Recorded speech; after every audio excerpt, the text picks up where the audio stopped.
Bom dia. Amém, amados. Amém. Deus é bom. Glória a Deus. E a palavra dele, ela sempre está aqui para nos ensinar, para nos fazer crescer.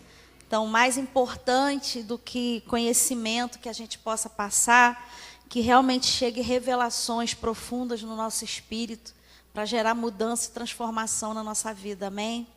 E que a gente seja, como diz Tiago, um ouvinte praticante da palavra do Senhor. Amém? Que o mais importante seja isso, ainda que de tudo que a gente tem aprendido aqui, de todas as igrejas, mas se ficar um ensinamento, e esse ensinamento a gente colocar em prática, já valeu a pena. Amém? Porque isso é o que mais importa. Vamos abrir lá a Bíblia em Apocalipse 2, e a gente vai ler do 18 ao 29. Apocalipse 2, 18 ao 29.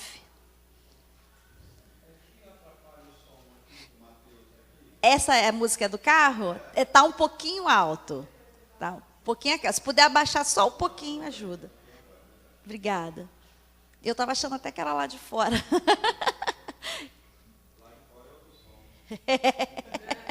Daqui a gente não consegue discernir, né, o que está cantando. Colocou, filho? 2, isso aí, 18 ao 29. Aí fala assim: ao anjo da igreja em Tiatira, escreve: estas coisas diz o Filho de Deus, que tem os olhos como chama de fogo e os pés semelhantes ao bronze polido. Conheço as tuas obras, o teu amor, a tua fé, o teu serviço, a tua perseverança e as tuas últimas obras, mais numerosas do que as primeiras. Tenho, porém, contra ti o tolerares que essa mulher, Jezabel, que a si mesma se declara profetisa, não somente ensine, guarda essa palavra, irmãos, ensine, mas ainda seduza os meus servos a praticarem a prostituição e a comerem coisas sacrificadas aos ídolos. Dei-lhe tempo para que se arrependesse. Ela, todavia, não quer arrepender-se da sua prostituição. Eis que a prostro de cama, bem como em grande tribulação os que com ela adulteram, caso não se arrependam das obras que ela incita. Matarei os seus filhos, e todas as igrejas conhecerão que eu sou aquele que sonda mentes e corações, e vos darei a cada um segundo as vossas obras. Digo, todavia, a vós outros, os demais de Tiatira, a tantos quantos não têm essa doutrina, e que não conheceram, como eles dizem, as coisas profundas de Satanás, outra carga não jogarei sobre vós. Então, somente conservai o que tendes até que eu venha. Ao vencedor que guardar até o fim as minhas obras, eu lhe darei autoridade sobre as nações. E com cetro de ferro as regerá e as reduzirá a pedaços como se fossem objetos de barro. Assim como também eu recebi de meu Pai, dar-lhe-ei ainda a estrela da manhã. Quem tem ouvidos, ouça o que o Espírito diz às igrejas. Amém? Amém. Glória a Deus. Filho, pode botar a foto de Tiatira, das ruínas. Tem a outra, a foto dela. Isso. Aí são ruínas da antiga cidade de Tiatira. Né? Hoje a maioria só se encontra assim, né? Em ruínas, que a gente, como eu falei, né? Não é que ali é onde que foi a igreja, mas são ruínas da cidade, né? É o que restou da antiga Tiatira, que hoje fica situada na Turquia, né? Todas essas igrejas é hoje onde a gente conhece como Turquia. Tiatira era uma cidade de importância comercial. Geograficamente, ela ficava no caminho por onde passava o correio imperial, né? Na época era dominada pelo Império Romano, Então, quando eles mandavam uma publicação, tinha que se espalhar por todas as províncias dominadas pelo Império. E ali se passava esse correio. Por isso que na época do Império Romano, foi onde se abriu estradas, colocavam pedras, né? Aí a gente vai entender por que a palavra fala na plenitude dos tempos, veio Jesus, né? Porque veio no tempo perfeito. Quando Jesus veio, já haviam estradas, como a gente chama, urbanizadas, né, que ligavam os continentes. Então, olha como que favorece a proclamação do Evangelho, né? Deus é lindo, Deus é lindo. Já tinha uma língua oficial, que era a língua grega, porque os povos falavam várias línguas. Então, tudo isso aconteceu durante o Império Romano. E o Império, então, ele tinha esse correio, e Tiatira ficava no caminho desse correio. Era uma rota de comércio, também por ser a rota do correio, era uma rota de comércio entre a Europa e a Ásia. E ali havia vários tipos de comerciantes, de lã, de couro, de púrpura. Esses comerciantes, eles tinham uma espécie de associação entre si, o que fazia com que qualquer pessoa que vivesse do comércio obrigatoriamente participasse de suas reuniões, senão estava fadado ao fracasso. E nessas reuniões, por serem um povo pagão, sempre havia as comidas consagradas aos ídolos, aquelas festas que terminavam em orgias, era coisa normal da época, né? Hoje a gente se escandaliza, mas naquela época, principalmente no meio dos romanos, dos gregos, tal, as festas terminarem em orgias, os cultos com orgias, era algo normal para eles. E assim era a cidade de Tiatira, onde estava localizada essa igreja que Jesus Cristo manda essa carta. Ficava nesse contexto. E é muito interessante que sempre que Jesus vai falando, a gente vê que Jesus ele faz uma associação do contexto da igreja com o contexto da cidade, né? Então, aqui a gente vê sobre essa questão das comidas sacrificadas aos ídolos, sempre vai ter uma exortação de Jesus a respeito dessas coisas, né?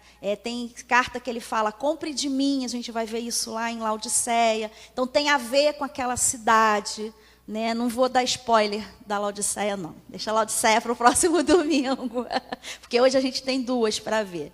E aí você fica pensando, havia associações, né? Gente, que mosquito chato, que endemoniado aqui. Havia associações de comerciantes, você para fazer parte daquilo, você tinha que participar daquelas reuniões. Então, eu acho que era um pouquinho complicado para um cristão ser comerciante daquela época. Porque ou você fazia parte, ou você simplesmente não ia vender, né? E aí eles tinham que optar. Como que Jesus se apresentou para Tiatira? Ele se apresentou. Isto diz no versículo 18, 2:18. Isto diz o Filho de Deus, que tem os olhos como chama de fogo e os pés semelhante a latão reluzente. Olhos como chama de fogo. Jesus vê tudo o que acontece no meio da igreja. É uma igreja que está debaixo da investigação de Jesus. Tiatira está debaixo do olhar atento de Jesus. Jesus nunca perde o controle. Às vezes a gente fica olhando algumas coisas acontecendo no meio da igreja e fala, meu Deus, mas Jesus está olhando. Os olhos dele aqui, gente, em Apocalipse, não tem mais o Cristo na cruz crucificado com aquela cara de derrotado. Aqui é o Cristo glorificado, é olhos como chama de fogo, na sua boca tem uma espada de 2 gumes, pés como latão reluzente. Ele é o Cristo glorificado, é o Cristo todo-poderoso, que vem para reinar e para julgar. Não é o cordeiro mais, aqui realmente é o leão rugindo. O cordeiro veio e foi sacrificado, e se ressuscitou o leão. Amém? Então, é esse Jesus que está com o olhar sobre a igreja. E quando a gente lê essas coisas, o olhar como chama de fogo, a gente pensar, os olhos de Jesus são como chama de fogo olhando a minha vida. Não tem nada que escape a esse olhar de Jesus. Então, Jesus está com seus olhos voltados para a sua igreja. Amém?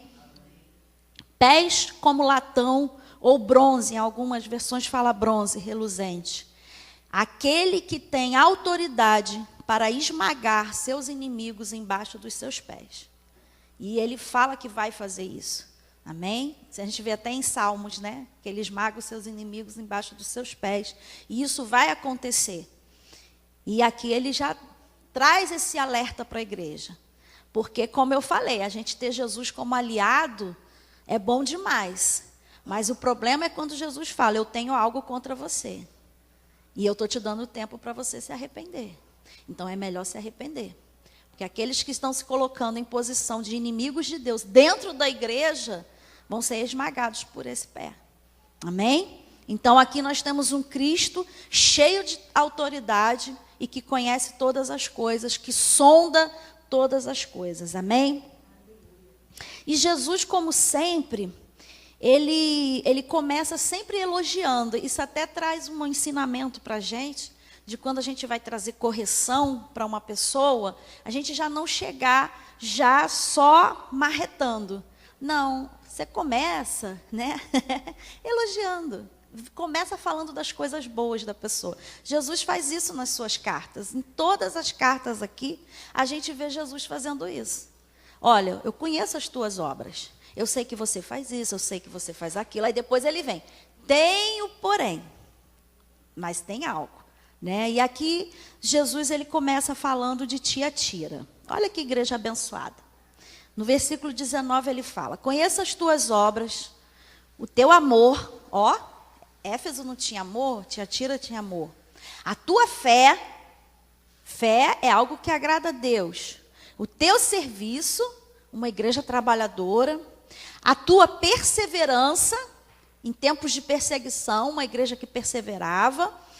E sei que as tuas últimas obras são mais numerosas do que as primeiras. Ou seja, era uma igreja que tinha resultados. Né? Começou fazendo algo, daqui a pouco já tinha mais resultados. Uma igreja trabalhadora, uma igreja que amava, uma igreja que tinha fé. Aí a gente olha assim e fala, nossa, que igreja abençoada. Né? Que pastor que não quer uma igreja assim? Uma igreja que ama. Uma igreja ativa, uma igreja trabalhadora, uma igreja que o pastor fala, gente, a gente precisa crer por essa provisão e o povo pega junto, a gente está crendo, gente, vamos crer por um milagre e o povo crê, né? Glória a Deus, aleluia, louvado seja o nome do Senhor.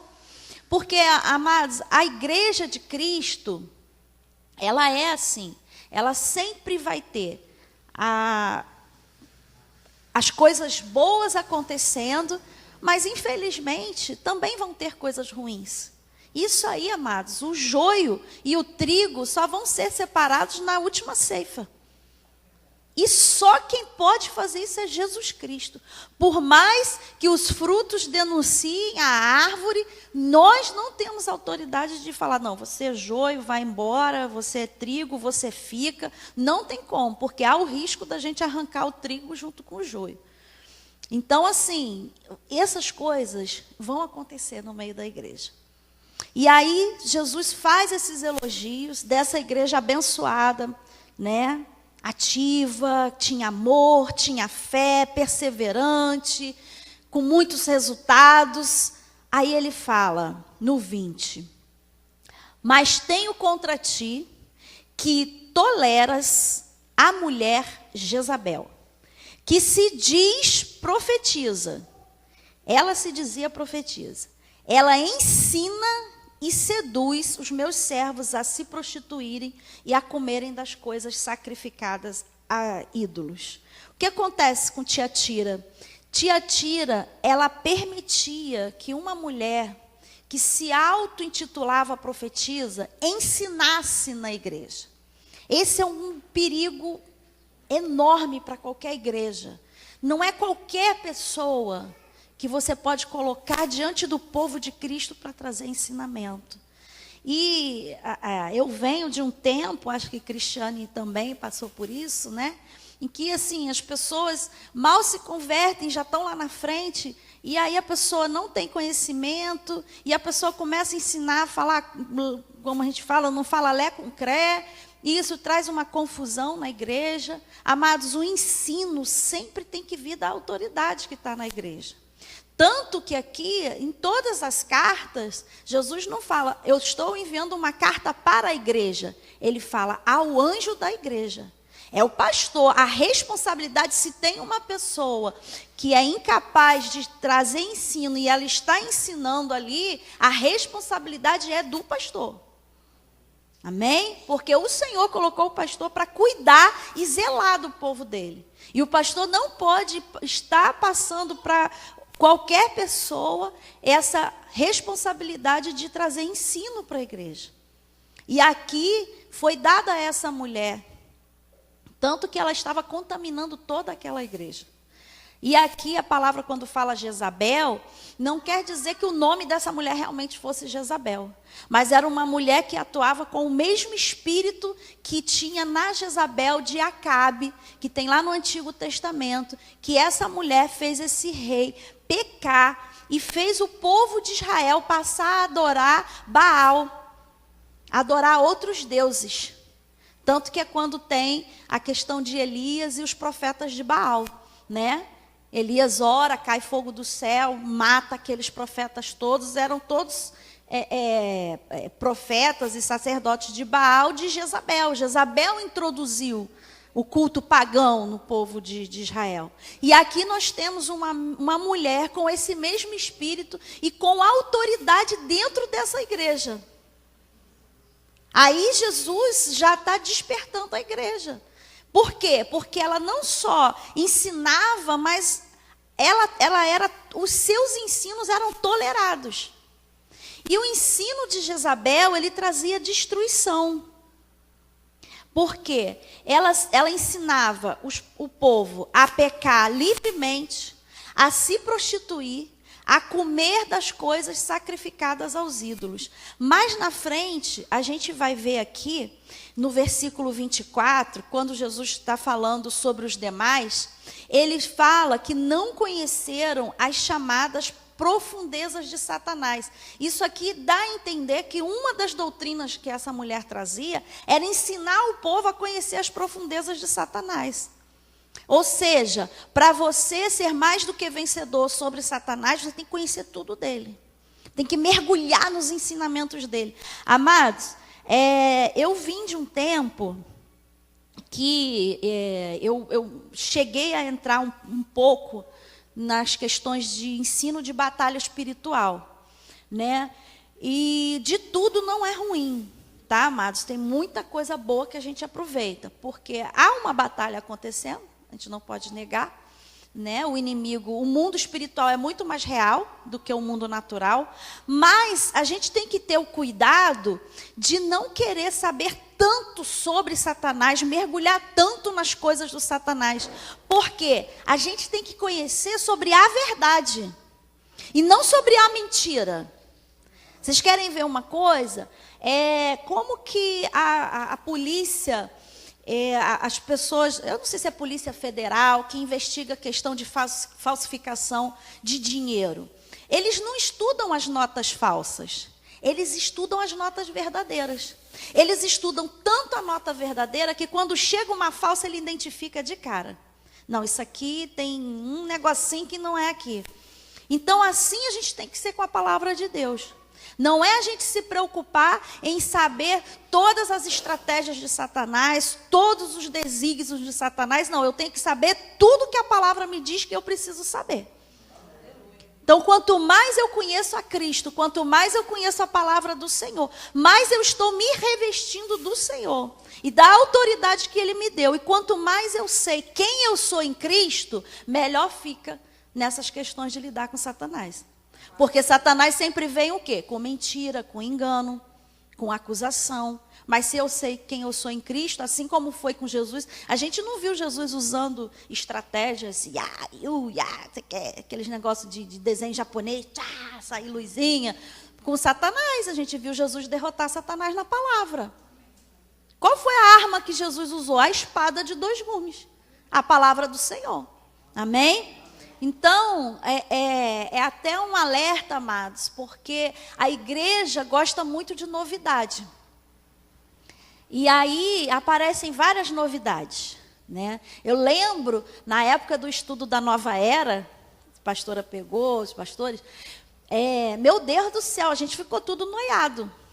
Porque tudo era nova era, tudo era nova era.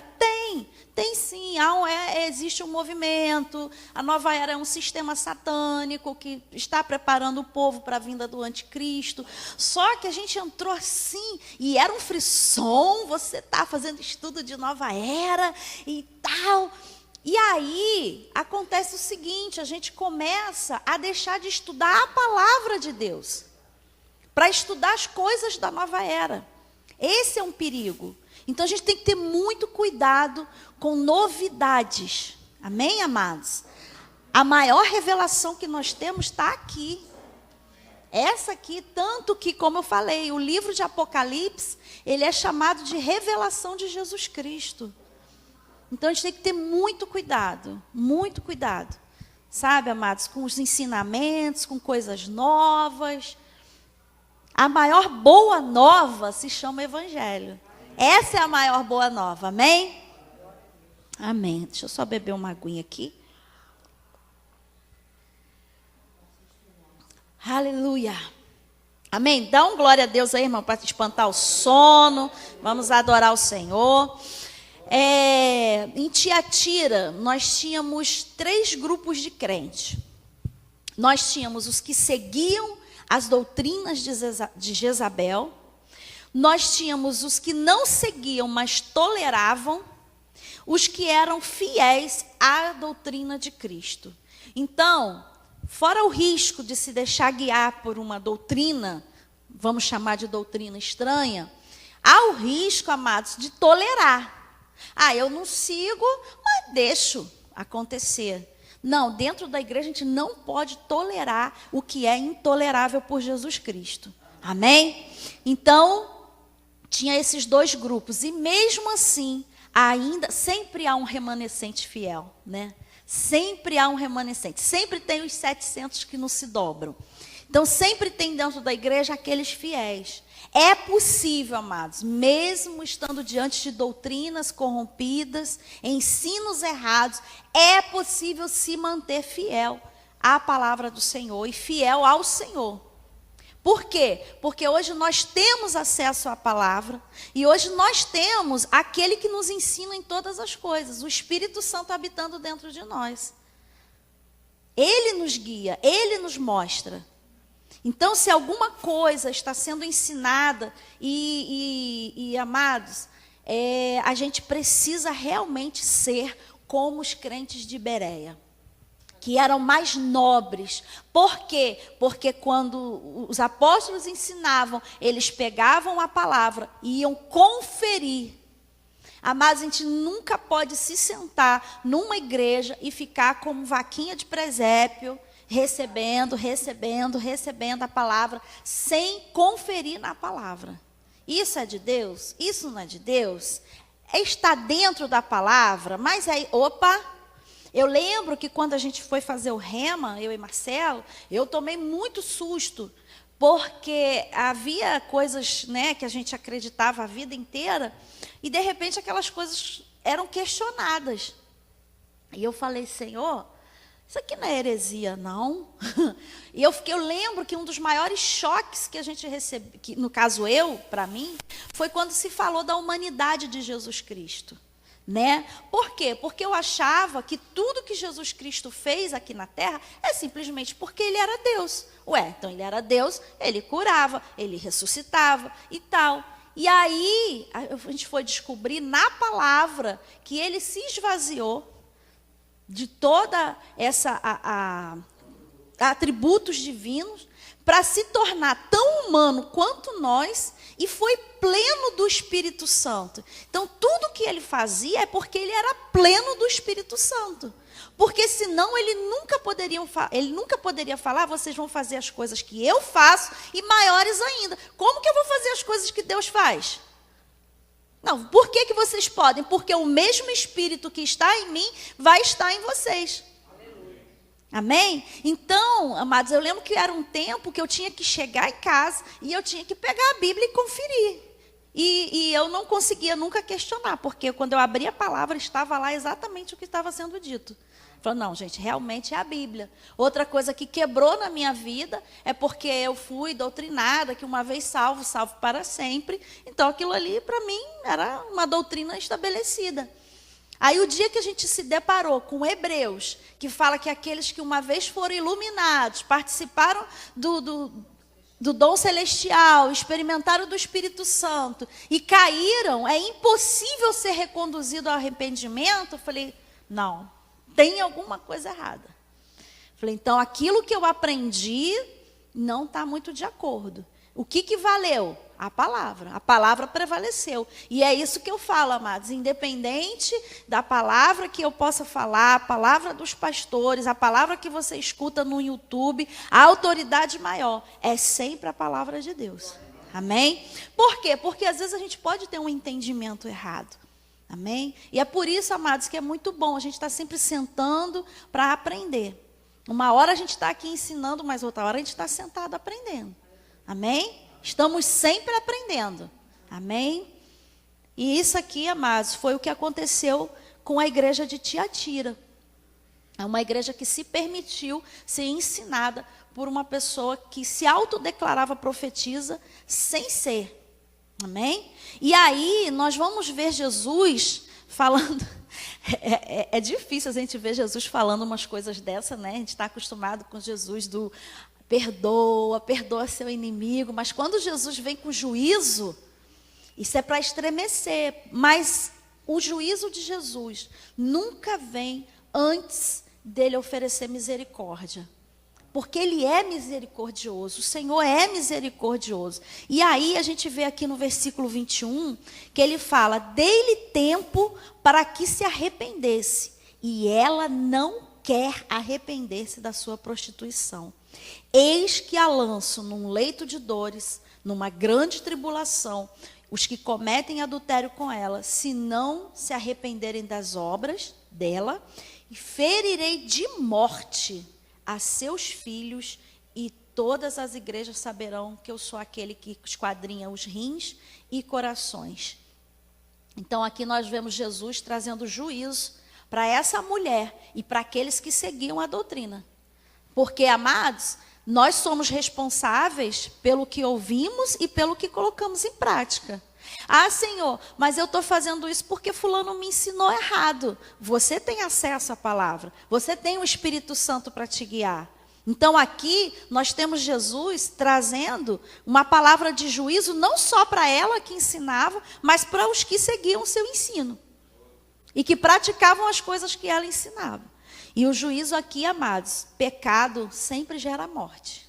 Sempre gera morte. E ele fala, os filhos dessa mulher iriam morrer. Né? Nós precisamos, amados, ser rápidos em nos arrependermos e nunca deixar para depois. Amados, sempre que o Senhor traz isso para nós, porque o Espírito Santo, ele traz aquela tristeza no nosso coração, quando a gente age de uma forma que não é para agir, a gente precisa ser rápido e se arrepender, amém? Não ficar, né? Ah, mas eu não sei o quê. Não, é na hora, como a palavra fala, aquele que confessa e deixa, alcança misericórdia. O Senhor, ele está sempre pronto a nos perdoar, e foi isso que o Senhor ofereceu a essa mulher, amém? O pecado gera morte e atrai o juízo de Deus.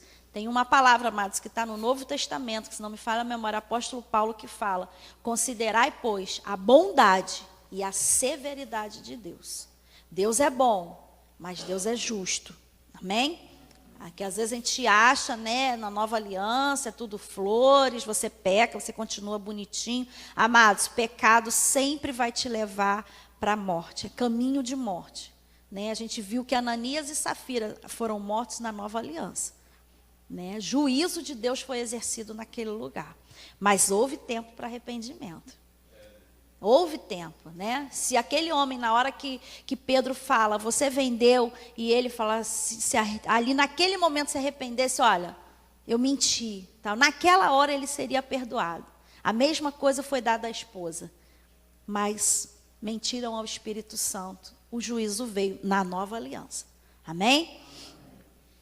Versículo 25 fala assim, Jesus falando para Tiatira: mas o que tendes, retende-o até que eu venha. O que deveria se reter? A verdadeira doutrina. Amados, nós precisamos guardar a verdadeira doutrina até que Jesus venha. É até que ele venha, é guardar, é como diz o Salmo 119, escondi a tua palavra no meu coração para não pecar contra ti. E isso, amados, precisa ser algo assim, motivador na nossa vida, que eu quero guardar cada vez mais a palavra de Deus, eu quero guardar a verdadeira doutrina, o verdadeiro evangelho, porque hoje a gente tem visto tantos ensinos, amados. É uma graça que te leva para a desgraça, sabe? É um amor que tolera todos os pecados. Então, mas Deus é amor. Mas Deus é amor, entendeu? Então você tem que aceitar todas as coisas do mundo. E infelizmente algumas igrejas estão abrindo a guarda quanto a isso, para poder, não sei, ser politicamente correto, para poder crescer em número, mas precisamos guardar a palavra até que ele venha. Amém? E aí ele sempre tem promessa para aquele que vence. É por isso, amados, que o evangelho de Cristo, ele não é aquela coisa, eu já venci, eu estou legal e não preciso fazer mais nada. Não, a palavra fala, ao que vencer. É ao que vencer. Então, há um caminho a percorrer. Jesus é a porta, Jesus é o caminho. Eu passei pela porta, agora eu tenho um caminho. E nesse caminho eu posso avançar, eu posso retroceder. Então, a gente precisa avançar. E ele fala, ao que vencer, no versículo 26. E ao que guardar as minhas obras até o fim, eu lhe darei autoridade sobre as nações. Amém? Porque vai chegar um tempo, no milênio, em que os que realmente morreram salvos com Cristo, reinarão com o Senhor sobre esta terra. Então, essa é uma promessa, amados. Então, não se preocupa não, se você não nasceu numa família real como eu, nossa hora vai chegar, amém? Amém? A gente não precisa estar lá no castelo de Buckingham, porque haverá um tempo de reinarmos com o Senhor sobre esta terra. E essa é uma promessa que ele faz aqui. E ele ainda fala que com vara de ferro, com autoridade, né? As regerá, quebrando-as de modo como são quebrados os vasos de oleiro, assim como eu recebi a autoridade de meu Pai, a mesma autoridade, amém? Então, por isso que nós somos um reino de sacerdotes, né? Nós somos um reino, e ele é o rei dos reis, amém? Jesus é o nosso rei dos reis. Porque nós vamos reinar com ele, amém? Glória a Deus. E ele também fala que vai nos dar a estrela da manhã. A estrela da manhã é identificada como o próprio Cristo. A própria presença dele manifesta. Não tem prêmio maior, né, amados? Não tem prêmio maior. Hoje nós cremos no que não vemos, mas um dia estaremos face a face. Amém? Glória a Deus, glória a Deus. Estaremos face a face com esse que tem os olhos como chama de fogo, os pés como latão reluzente, o homem das mãos furadas. A gente vai estar face a face com ele. E isso é uma das maiores vitórias, amém? E ele sempre finaliza, quem tem ouvidos, ouça o que o Espírito diz às igrejas. Amados, até o fim, o Espírito vai estar falando com a igreja. Até o arrebatamento, o Espírito vai estar falando com a sua igreja. Volta, vem aqui, é isso. Não adianta, amados, não tem desculpa. Não tem desculpa para as igrejas errarem. Ai, mas a gente não sabia. Sabia porque o Espírito sempre fala. Ele sempre fala, ele sempre vai falar de alguma forma. Ele fala no íntimo, ele fala no coração, ele vai usar os profetas do Senhor para trazer alinhamento nesse tempo, porque a igreja é dele, amados. Então, enquanto a igreja estiver aqui, o Espírito está cuidando da noiva do Senhor.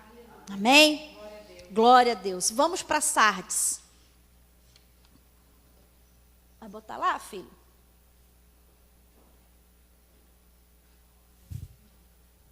Ruínas da cidade de Sardes. Gente, vamos crer que no futuro a gente pode fazer aí uma caravana para Israel, passando pela Turquia, visitando todas as ruínas das 7 igrejas do Apocalipse, né? Então, eu que sou apaixonada por história, eu olho essas coisas, eu já me imagino lá, e na minha mente, eu reconstruo essas ruínas, fico imaginando como que era um castelo, não sei o quê, mas essa daí, então, era a cidade de Sardes. Como que eu, aspas, apelidei a cidade de Sardes? Uma igreja morta, mas famosa. Isso é um perigo, amados. Isso é um perigo. Eu acho mais fácil quando uma igreja está com aquele pecado berrante, e aí a palavra chega, do que aquela que acha que está tudo bem. E quando eu li isso aqui, falei, Pai, tem misericórdia da minha vida. Porque, amados, a gente viver de imagem, a gente pode enganar o mundo inteiro, mas os olhos do Senhor são como chama de fogo, né? Ele esquadrinha, ele vê o nosso íntimo, o nosso profundo, o som das motivações do coração, né? Sardes, Apocalipse 3, 1 a 6.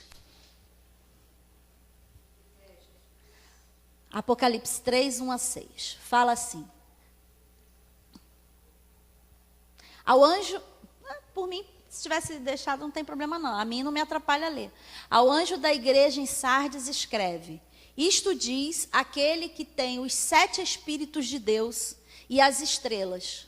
Conheço as tuas obras. Amados, igreja que pensa que está fazendo as coisas, Jesus não está vendo, ele vê tudo que a gente faz.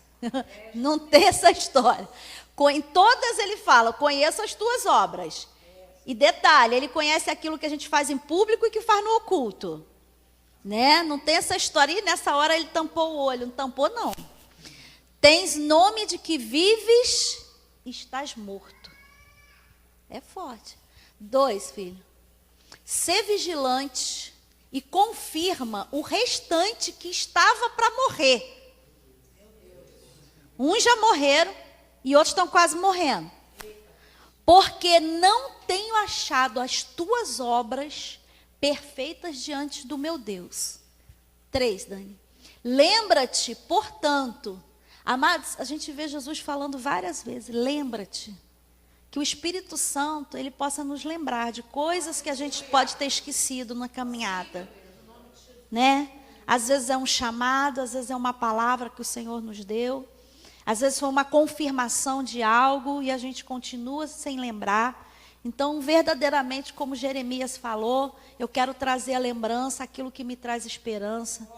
Então, quando tem algo que é importante para o Senhor e a gente esqueceu, ele fala, lembra-te, portanto, do que tens recebido e ouvido, e guarda-o e arrepende-te, pois se não vigiares, virei como um ladrão, e não saberás a que horas sobre ti virei.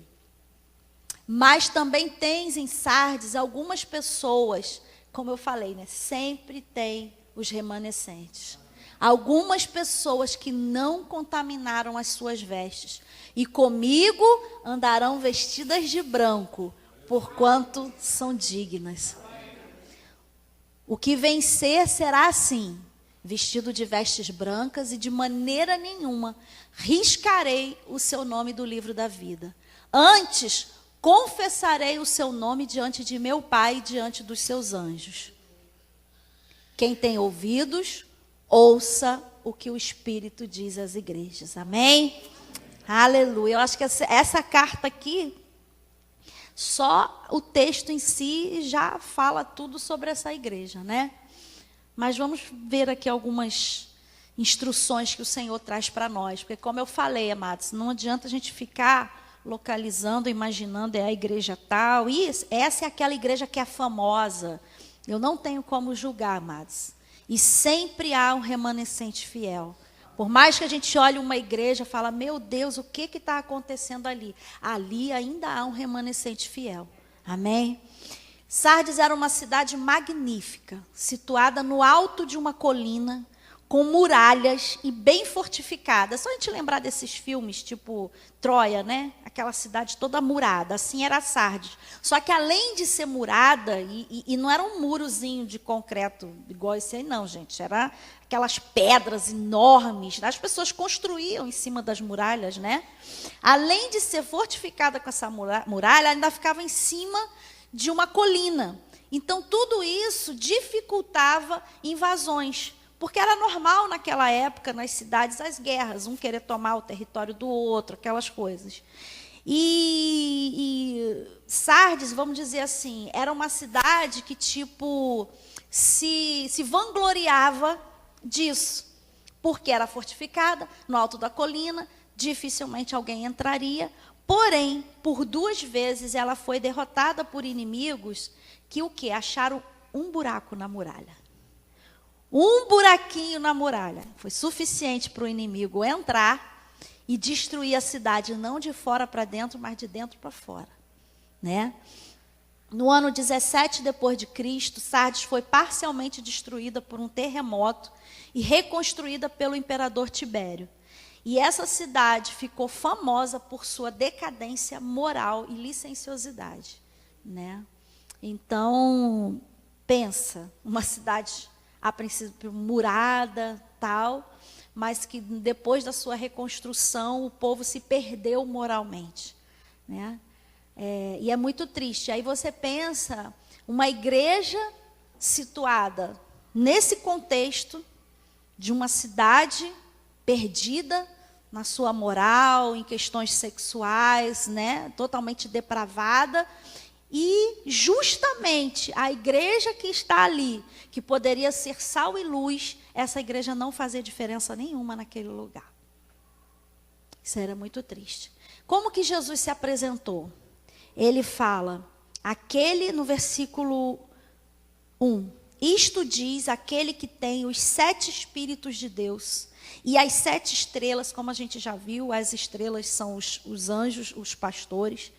Conheço as tuas obras, tem nome de que vive e está morto. Amado, Jesus se apresenta como aquele que tem os 7 Espíritos de Deus. Deus não tem 7 Espíritos, tá, amados? Ele tem o Espírito Santo. Mas o número 7 aqui, quando fala os 7 Espíritos, é a ideia de totalidade. Então, Jesus, aquele que tem o Espírito Santo em sua totalidade. Então, por isso que ele fala dos 7 Espíritos. É o pleno, é o total, é o completo. Amém? Não são 7 Espíritos. Oh, meu Deus, ele tem um só? Não. É um só, mas é completo e é pleno. Por isso que a gente fala, né, que o número da besta é 66666. Nunca vai chegar no 7. Porque ele é o incompleto. E o Senhor é o completo, é a plenitude. Amém? Na avaliação de Jesus, Sardes é uma igreja que só tem nome, só tem fama. Provavelmente, amados, Sardes seria uma igreja que, se a gente olhasse de fora, a gente ia falar, gente, que igreja animada. Tá, amados? Não está registrado, não. Estou falando, é provavelmente aqui. Por quê? Porque é uma igreja famosa, uma igreja bem conceituada na cidade. Entendeu? Então, assim, é uma igreja que nem precisa de perseguição. Porque é uma igreja muito bem vista. A palavra diz, você tem nome. Ou em outras versões fala que tem fama, que está viva. E o que a gente pensa quando você pensa numa igreja viva? É aquela igreja vibrante, aqueles cultos, né, maravilhosos e tal. A igreja que faz, que acontece. Só, amados, que ainda que aos nossos olhos algo seja lindo, que brilhe, que reluz, Jesus Cristo, ele vê o real. Então, para o mundo, aquela igreja era uma igreja viva, mas para Jesus ela era uma igreja morta. Aí é onde vem aquele temor na nossa vida, né? O que eu tenho feito? Para quem eu estou ganhando fama? Eu estou ganhando fama para mim ou eu estou ganhando fama para Jesus? Jesus está sendo glorificado na minha vida ou é o meu nome que está sendo exaltado? Porque nisso, amados, é nisso que a gente morre. Aqui a gente vê como Jesus falou lá para os fariseus, sepulcro caiado. Por fora vocês estão lindos, mas por dentro só tem osso, podridão e morte. Aqui nós temos uma igreja que tem morte dentro dela, que tem morte. Mas aos olhos humanos era uma igreja que tinha vida.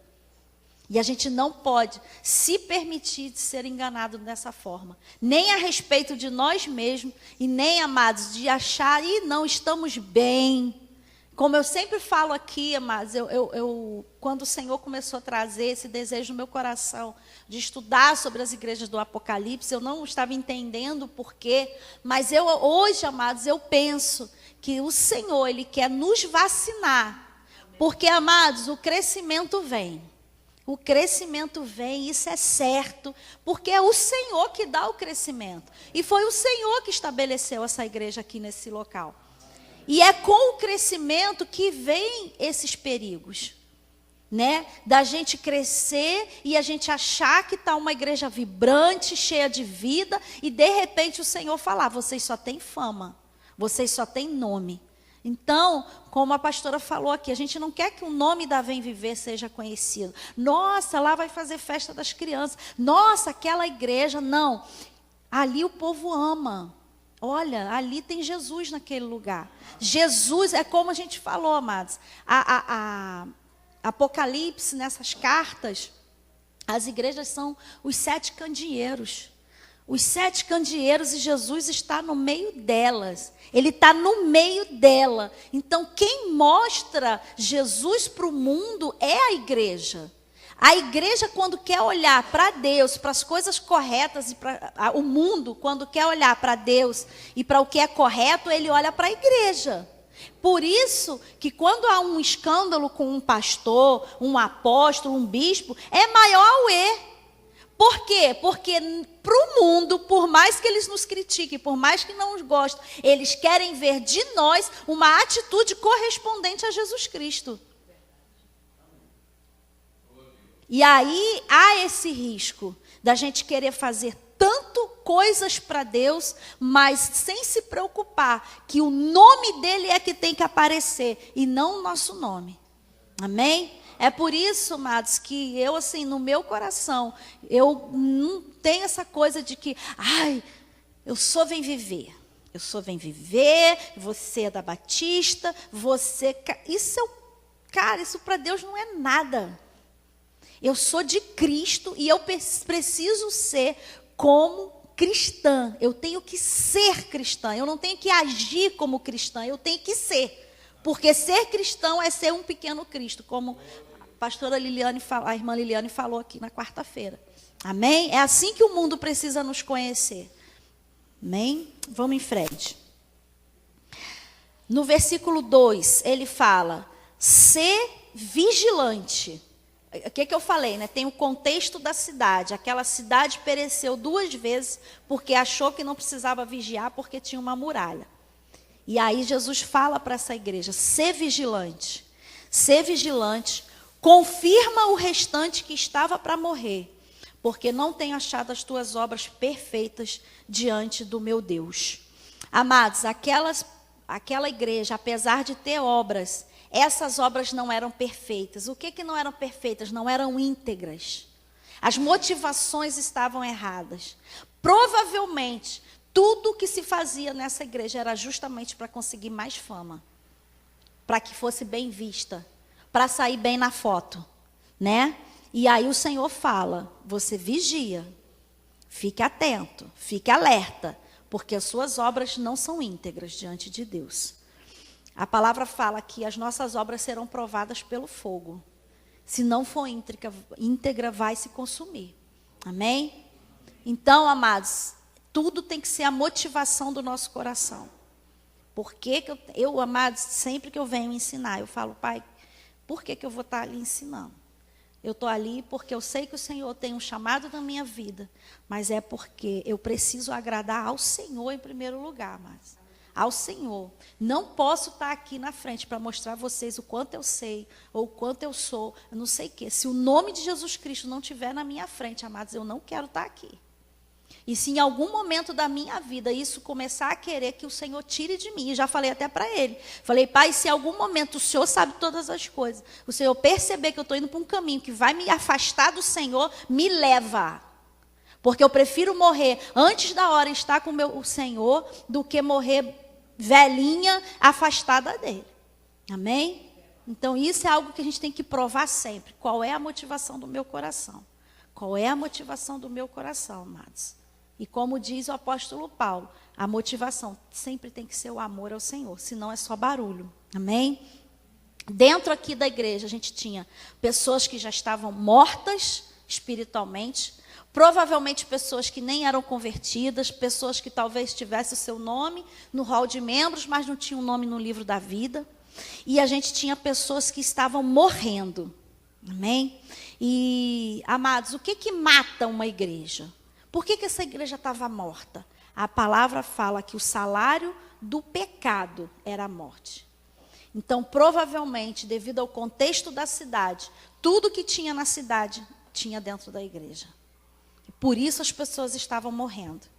Morrendo espiritualmente. O salário do pecado é a morte. A igreja, amados, nós precisamos realmente combater o pecado. Tem um texto em Hebreus que fala, porque na luta contra o pecado, vós ainda não resististe até o sangue. É para a gente resistir até o sangue mesmo.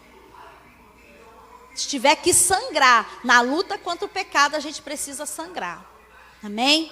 Então era isso que estava acontecendo com essa igreja. Uma igreja que estava sendo morta por causa do pecado. Então já tinha pessoas mortas, e pelo que se mostra aqui, devia ser a grande maioria. Outras estavam morrendo, né, doentes espiritualmente. Quantas igrejas, amadas, as pessoas estão morrendo. E o que mais dói meu coração é ver que os pastores não estão se atentando para isso. Amados, se a gente senta para conversar com algumas pessoas, e as pessoas começam a falar, você fala, meu Deus, mas como assim? Mas como que o pastor não começa a lidar com algumas coisas? E permite, amados, e permite. Eu não sei, eu às vezes, eu acho assim que existem pessoas que se dizem homens e mulheres de Deus, que são ateus. Eu falo, gente, só pode ser ateu, porque não é possível que uma pessoa não tenha o temor de que um dia vai estar diante do Senhor dando conta disso.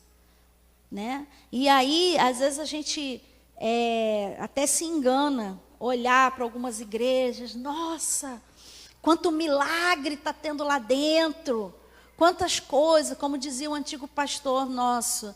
Ah, pois é, legal, a pessoa era manca e foi curada. Mas aí você não trata o espírito daquela pessoa, aquela pessoa não nasce de novo. Antes ela estava indo mancando para o inferno, agora ela vai com os dois. Ah, a prosperidade. O irmão tinha um Fusquinha, agora tem um Honda, vai mais rápido para o inferno. Vai mais rápido. Por quê? Porque o que conta, amados, é a vida espiritual dessa pessoa. Como que essa pessoa está? Né? E aí, essa aqui foi uma das cartas que mais me gerou temor. Apesar de todas elas, né? Mas é o perigo, amado, de vendermos uma imagem que não somos. O versículo 3, outra coisa que estava matando essa igreja. Lembra-te, portanto, do que tens recebido e ouvido e guarda-o. Amados, era uma igreja que estava se esquecendo dos fundamentos da palavra de Deus. Gente, eu vou falar para vocês, eu tenho ficado estarrecida com o nível de palavra que tem nas igrejas, amados. Não estou aqui falando que nós somos a igreja melhor do mundo, que não sei o quê. Mas o Senhor sabe que no íntimo do nosso coração, a gente quer estabelecer fundamentos aqui na palavra. Porque senão, amados, não tem o que sustente. Não tem. Mas a gente fica estarrecido com coisas que você escuta, nível de pregações. E eu falo, gente, do que essas pessoas têm se alimentado? Assim, de apertar o coração, amados. Por quê? Porque a palavra de Deus é uma riqueza. É tesouro. Isaías fala que são tesouros escondidos, sabe? E essas pessoas estão pobres espiritualmente.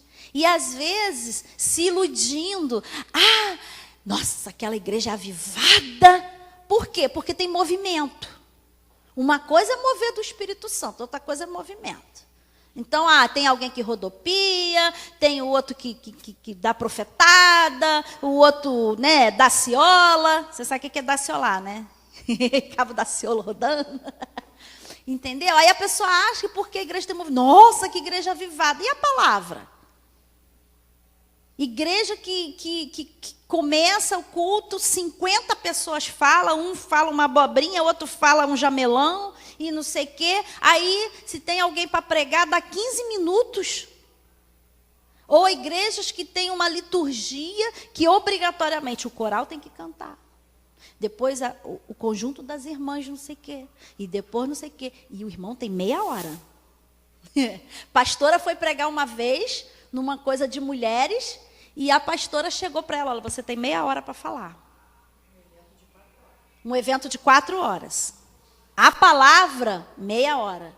Aí depois que ela pregou, aí a pastora ainda falou, vamos para o melhor momento, sortear brinde.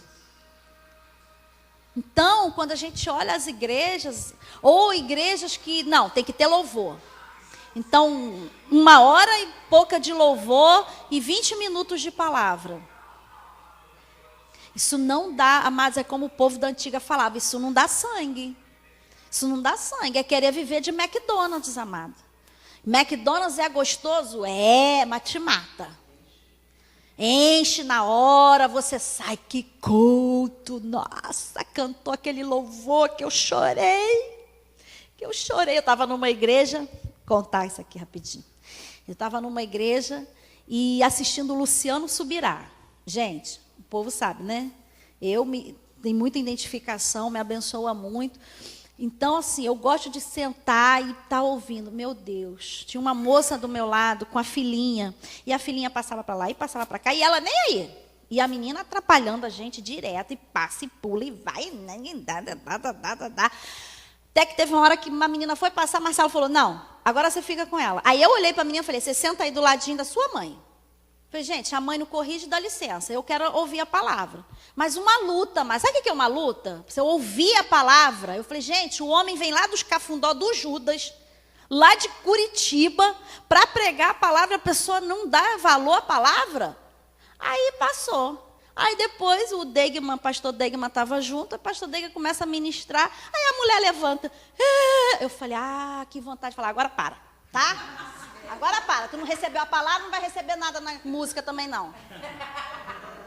Me deu, gente, exercer muito fruto do Espírito naquela hora. Gente, para mim, não existe avivamento sem palavra. Não tem essa não.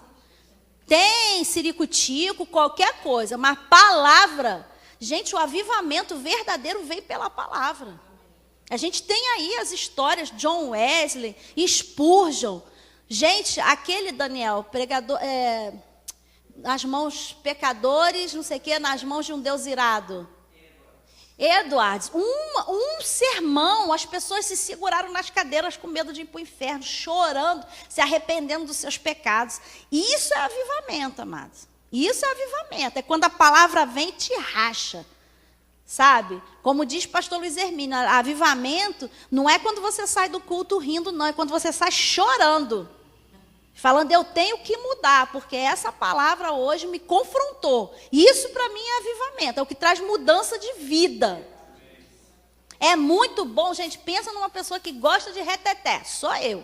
Amo charamanaia.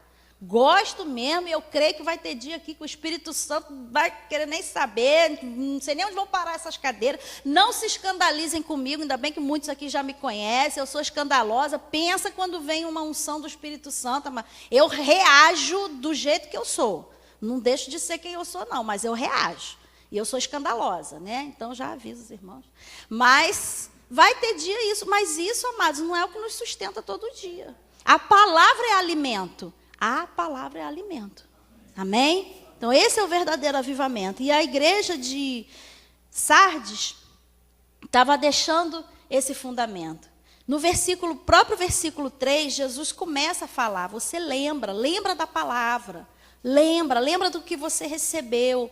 Porque se você não vigiar, eu vou vir como ladrão. E você não vai saber a hora que eu vou vir sobre ti, amados. E isso, a cidade experimentou isso. A cidade não vigiou e foi invadida. Então o Senhor aqui está alertando a igreja, olha, você lembra.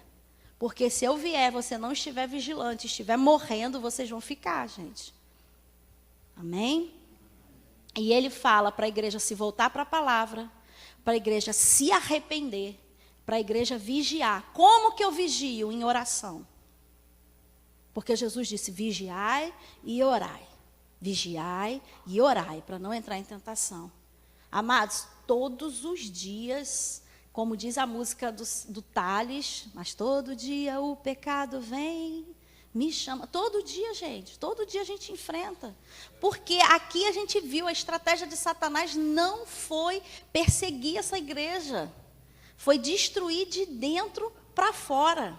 Foi infiltrar os costumes e as práticas que aquela cidade pervertida tinha. Ela infiltrou na igreja. Aí, amados, aí ele faz a festa.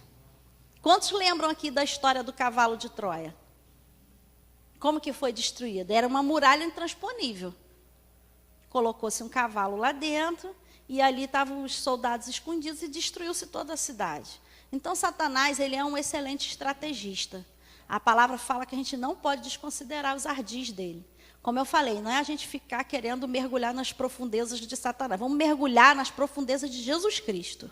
Amém? E ele nos ensina a vencer. Mas a gente não pode desconsiderar. Eu costumo falar que Satanás é um inimigo que a gente não pode nem subestimar, eu ia falar submeter, nem subestimar e nem superestimar.